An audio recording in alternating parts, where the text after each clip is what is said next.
აქედან საფათოა. ფაქტია რომ აუტი ჩვენია, ყველა საინტერესო ეს არის ამ ეპიზოდში და ავაგდეთ ბურთი ისევ მამუკა გორგოძეზე, მამუკამ გადასარევად ითამაშა, ვიტო შემოუგდო ბურთი, ვიტო უკვე უახლოვდებოდა პირველ კონტაქტში შევიდა, ლელომდე სულ რაღაც 10 მეტრში არიან ჩვენები და კარგად დადგა კოკი ფეხზე წავიდა თავადვე წინწაწია ბურთი. კი, რამოდენიმე მეტრი მოიგო, ჩვენების კონტროლის ქვეშ არის ბურთი, მოლის დაყენებას ვცდილობთ. კი, მე მგონი ვცდილობთ კოტები ქალტაძე იყო ბურთი. წაიწია რამოდენიმე მეტრი წინ, გადასარევი იყო ეპიზოდში დათუნა ზირაქაშვილი.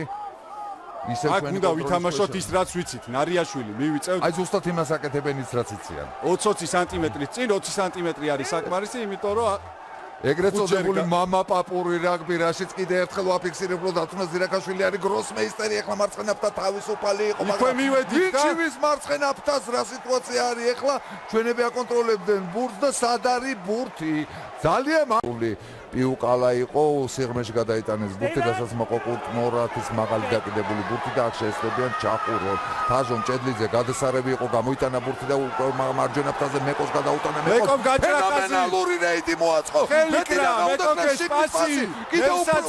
ნემსაძე გადასარევი არის ამ ეპიზოდში უკვე ვიმყოფებით ლელო და სულ რაღაც 7-8 მეტრში ჩქარათ უკვე ამოვიტანთ ბურთს, შეიძლება ჯარიმაში დავიწინოთ მოწინააღმდეგე უკვე მამუკა გორგოძე მოკლე ფრთაზე გასავალი არ იყო, ეს ძალიან კარგი შეტევა როგორც იქნა მოიგერია მოწინააღმდეგეა, მაგრამ კოკი დაეუფლა ბურთს, გადასარევი გაიგზავნა ლელო ფენომენალური.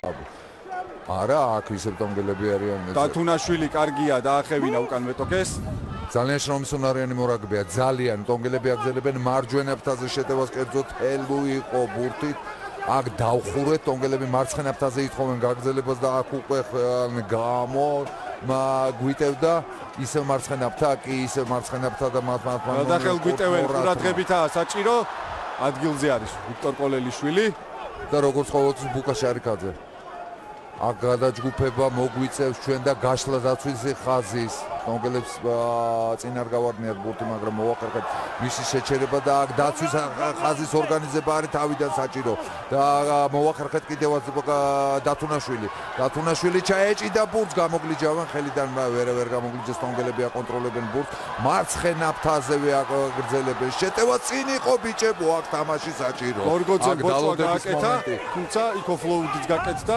ძალიან მოგვიახლოვდნენ ჩვენ ლელოს ტონგელები, მე რამდენი ფაზა, მე-12 ფაზა არის უკვე შეტევის, აგერ დაიწერა კიდევაც მარჯვენა ფრთაზე, ახლა მე-13 ფაზაში გადაიყვანეს შეტევას და აქ მე მგონი იმ ბიჭებზე არ მოინდომა ტონგელმა 9 ნომერმა გასვლა, ვიზეც საჭირო იყო, მაგრამ ისევ ტონგელები აკონტროლებენ ბურთს, მოლის გვერდზე დარტყმა ისევ მოვიგერია. ჩვენ 15 მეტრიან ხაზთან გვიტევენ, მოკლე დაარტყმებით, აქ საჭიროა ძალიან ყურადღებით თამაში და ძალიან აგრესიული თამაში. არავითარ შემთხვევაში არ შეიძლება წინ ლევან აუცილებლად წინ უნდა დაიცვა. აქაც წინ უნდა ვითამაშო. ძელი გადაცემა, შიგნით შემოbrunებული პასი, ყურადღებით იყო ბალაყურაძე ყოჩა. კვლავ დაგვაჯარიმებს თამაშგარე მდგომარეობიდან თამაშის გამო, უპირატესობა აქვს ტონგელებს. რამდენი ხანი უნდა გაგრძელდეს ეს იერიში, მაგრამ ისიც უნდა თქვა, რომ ჩვენ ჩავიგდეთ თავი ამ დღეში, გზელი გადაცემა ყოჩა და წინა მოუვარდათ ბურთი, თაზე გზელი პასი და დაგვიდო